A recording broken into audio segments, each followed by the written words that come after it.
বন্ধুরা, আপনারা সবাই কেমন আছেন? আশা করি অনেক ভালো আছেন। আমিও খুব ভালো আছি। আমার এই শ্রাবণী ক্রিয়েশন চ্যানেলে আপনাদেরকে অনেক অনেক স্বাগত। তো চলুন আজকের ভিডিওটা এখান থেকে শুরু করা যাক। তো দেখো বন্ধুরা, আজকে আমার উঠতে অনেকটাই লেট হয়ে গেছে। ঘড়িতে এখন প্রায় 7টার মতন বাজে। তা অন্যদিন আমি 6টা এরকম সময় উঠে যাই, আজকে একটু দেরি হয়ে গেছে উঠতে। তা উঠে আগে ব্রাশ ট্রাশ সেরে নিয়ে এখন এসেছি বাগানে ফুল তুলতে। তা ফুলটা তুলে নিয়ে আগে আমি আর আমাদের এই বাগানে এতগুলো ফুল হয়, তার জন্য আমাদের বাইরে থেকে আর আলাদা করে কোনো রকম ফুল কিনতে হয় না। শীতকালের দিকে একটু প্রয়োজন হয়। তো দেখো বন্ধুরা, আমার ফুল তোলা হয়ে গেছে। তা আমি আমার বাসি কাজগুলো আগে সেরে নিই। চলো তোমরা দেখতে থাকো। এবারে আমি চলে এসেছি হচ্ছে আমাদের বাসি গ্যাসটা মুছতে। কারণ এখানটা যেহেতু আগের দিন রান্না টান্না করা হয়, তো খাওয়া দাওয়ার পর আমরা মুছেই রাখি।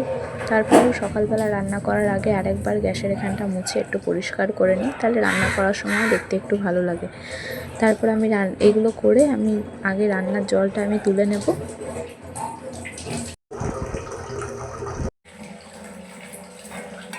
আর এখন দেখো এখানে আমার জল তোলা হয়ে গেছে।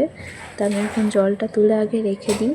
তারপর রেখে দিয়ে আমি এখন চলো ঘরগুলো আগে মুছে নিয়ে, কারণ পুজো দিতে হবে। তারপরে আবার আজকে আমি আর পুজো দেবো না, শাশুড়ি মাই পুজো দিয়ে দেবে। আর হ্যাঁ বন্ধুরা, তোমাদের হয়তো অনেকেরই জানতে ইচ্ছা করে যে আমাদের এই পরিবারে কে কে থাকি। তো আমি বলে রাখি, আমাদের এই পরিবারে থাকে হচ্ছে আমার শাশুড়ি মা, আমার হাজব্যান্ড, আমি আর আমার মেয়ে। এই কজন নিয়েই আমাদের এই পরিবার। তো আস্তে আস্তে তাদের সাথেও আমি পরিচয় করিয়ে দেব। তো এখন তো সবে আমি এই নতুন শুরু করেছি ব্লগিংটা, তো তারা সেরকমভাবে ক্যামেরার সামনে আসতে স্বাচ্ছন্দ্য বোধ করে না বলে আমি এখন তাদেরকে জোর করি না। তো আস্তে আস্তে তাদের সাথেও আমি তোমাদের পরিচয় করিয়ে দেব। আর এখন দেখো আমি আমার মেয়ের আগের দিনের জামা কাপড়গুলো কেচে নিয়ে এখন ছাদে যাচ্ছি মেলতে। তো আমি চলো ছাদে ততক্ষণ মেলে নিই, তোমরা দেখতে থাকো।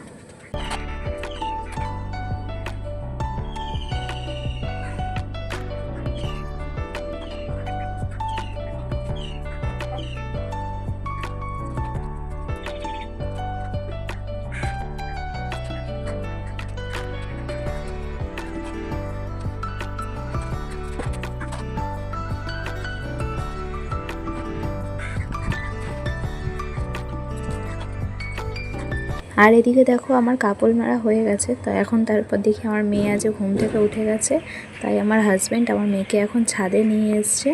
আর আমার হাজব্যান্ড যখন বাড়িতে থাকে সে এতটাই খুশি থাকে, অন্য সময় সারাক্ষণ একটুখানি কিছুক্ষণ বাদে বাদে বায়না করে এই করে, কিন্তু যখন আমার হাজব্যান্ড বাড়িতে থাকে তখন আর ওর কিছু লাগে না, তখন ওর বাবা হলেই শুধু চলবে। আর এবারে দেখো আমি, আমার হাজব্যান্ড আর আমার শাশুড়ি মা তিনজনে বসেছিলাম চা খেতে। তা চা খেতে খেতে কয়েকটা গল্প টল্প করলাম। তা কথা টথা বলার পর তারপর আমি এখন আমার মেয়েকে যাব খাওয়াতে। আর মেয়ের ডালিয়া আমি তার আগেই বসিয়ে দিয়েছি। আর এখন দেখো এখানে আমার মেয়ের ডালিয়া করাও হয়ে গেছে।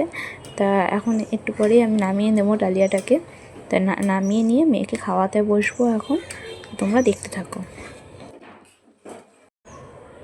আর এখন দেখো এখানে আমি মেয়েকে খাওয়াতে এসে দেখি সে সারা বিছনায় খেলনাবাটি ছড়িয়ে নিয়ে এখন খেলতে বসেছে, রান্নাবাটি খেলছে। সে এখন খাবে না, সে এখন এই খেলা করবে। তাই আমি যতবার খাওয়ার কথা বলছিলাম যে এখন খাবে, বলছে না খাবো না, এরকম করছে। তো ঠিক আছে বন্ধুরা, আমি এখন আমার মেয়েকে আগে খাইয়ে নিই। তা আজকের ভিডিওটা আমি এখানেই শেষ করছি। এরপর আপনাদের সাথে একটা নতুন ভিডিও নিয়ে আবারও দেখা হবে। ততদিন পর্যন্ত আপনারা ভালো থাকবেন, সুস্থ থাকবেন। Thanks for watching.